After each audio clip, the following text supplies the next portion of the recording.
जय श्री कृष्णा मित्रों, मैं प्रियंका स्वागत करती हूँ आपका जीवन और आध्यात्म में।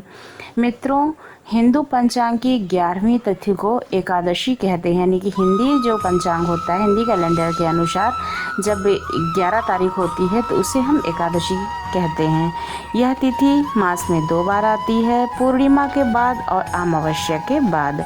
पूर्णिमा के बाद आने वाली एकादशी को कृष्ण पक्ष की एकादशी और अमावस्या के बाद आने वाली एकादशी को शुक्ल पक्ष की एकादशी कहा जाता है।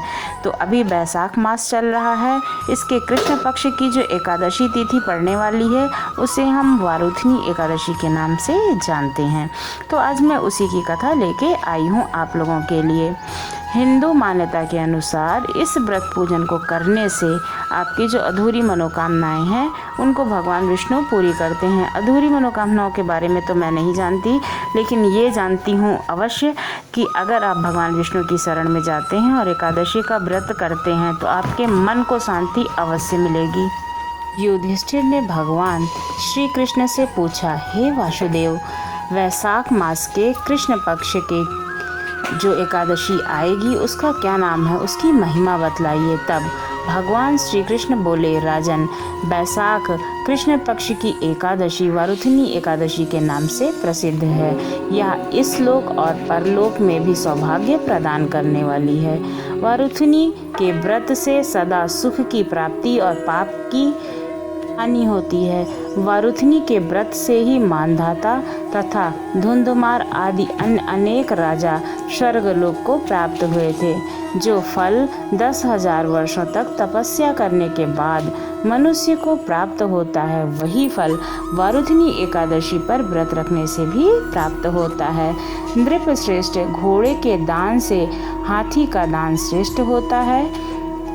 श्रेष्ठ अर्थात राजाओं में सर्वश्रेष्ठ उनको भगवान श्री कृष्ण कहते हैं। और ये सर्वश्रेष्ठ राजा कौन है? महाराज युधिष्ठिर। उनको महाराज युधिष्ठिर को भगवान श्री कृष्ण बतला रहे हैं कि भूमि से भी अधिक महत्वपूर्ण तिल का दान और तिल से भी बढ़कर स्वर्ण दान और स्वर्ण से भी बढ़कर अन्य दान है, क्योंकि देवता हमारे पितृ हैं और जो मनुष्य है, साधारण मनुष्य, उसको अन्न से ही तृप्त किया जा सकता है। विद्वान पुरुषों ने कन्यादान को भी इस दान के समान ही बतलाया है। कन्यादान के तुल्य ही गाय का दान होता है। यह साक्षात भगवान का कथन है। इन सब दानों से भी बड़ा विद्यादान होता है। वारुथनी एकादशी का व्रत करके विद्यादान का फल हमें प्राप्त होता है। जो लोग पाप से मोहित होकर कन्या के धन से जीविका चलाते हैं, वे पुण्य का क्षय होने पर यक्ष नामक नरक में जाते हैं। अतः सर्वथा प्रयत्न करके कन्या के धन से बचना चाहिए। यहाँ कन्या का धन अर्थात उसका कमाना नहीं है, उसको यूज़ करके आप अगर धन को कमाते हैं, आप मेरी बात को समझ रहे होंगे, उस कन्याधन से है, उसे अपने काम में नहीं लाना चाहिए। जो अपनी शक्ति के अनुसार अपनी कन्या को आभूषणों से विभूषित करके पवित्र भाव से कन्या का दान करता है, उसके पुण्य की संख्या बनाने से चित्रगुप्त भी असमर्थ हैं। वारुथनी एकादशी करके भी मनुष्य उसी के समान फल को प्राप्त करता है। राजन, रात को जागरण करके जो भगवान मधुसूदन का पूजन करते हैं, वे सब पापों से मुक्त हो जाते हैं। अर्थात जो भी एकादशी का व्रत करते हैं, अगर उनसे संभव हो सके तो रात्रि जागरण यानी कि भगवान श्री हरि विष्णु के भजन के साथ रात्रि को बिताना चाहिए और तब उन्हें परम गति की प्राप्ति होती है। अतः पाप भीरु मनुष्यों को पूर्ण प्रयत्न करके इस एकादशी का व्रत करना चाहिए। यमराज से डरने वाला मनुष्य अवश्य ही वारुथनी एकादशी का व्रत करे।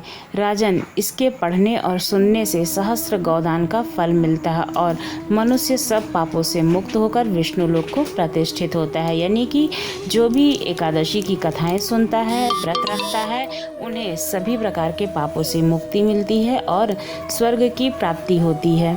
तो इसलिए एकादशी का व्रत अवश्य रखना चाहिए और कथा भी सुननी चाहिए। आइए सुनते हैं महाराज मानधाता की कथा।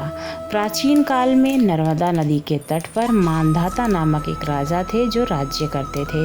वह अत्यंत दयाशील और तपस्वी थे और भगवान श्री हरि विष्णु के सच्चे और परम भक्त थे। वे सभी एकादशियों का पालन करते थे। एक दिन जब वह जंगल में तपस्या कर रहे थे, तभी ना जाने कहाँ से एक भालू आया और उनके पैर को चबाने लगा। राजा पूर्वत अपनी तपस्या में लीन रहा, यानी कि जब भालू उनका पैर चबा रहा था तो भी वो अपनी तपस्या में लीन रहे। उनका जो ध्यान था वो ध्यान से अपने विमुख नहीं हुए। कुछ देर बाद पैर चबाते चबाते भालू राजा को जंगल में घसीट ले गया।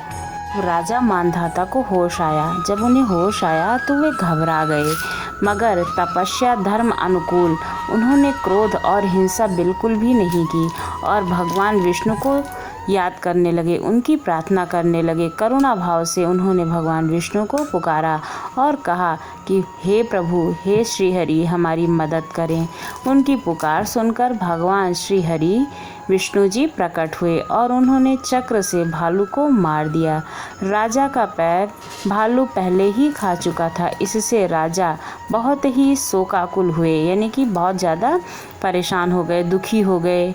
उसे दुखी कर भगवान विष्णु बोले, हे वत्स, शोक मत करो, तुम मथुरा जाओ और वारुथिनी एकादशी का व्रत रखकर मेरी वाराह अवतार की मूर्ति की पूजा करना।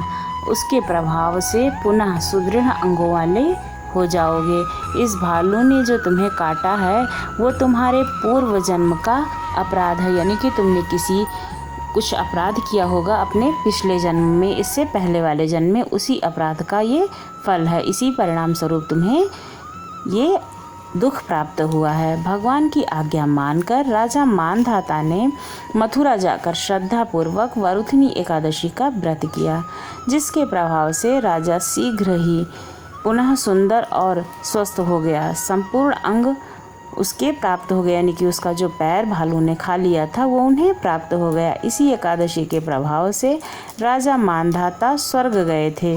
राजा मांधाता ने जो वारुथिनी एकादशी का व्रत किया उसकी वजह से उनका शरीर भी उन्हें प्राप्त हो गया और भगवान विष्णु की शरण में रहने की वजह से उन्हें स्वर्ग की प्राप्ति भी हुई।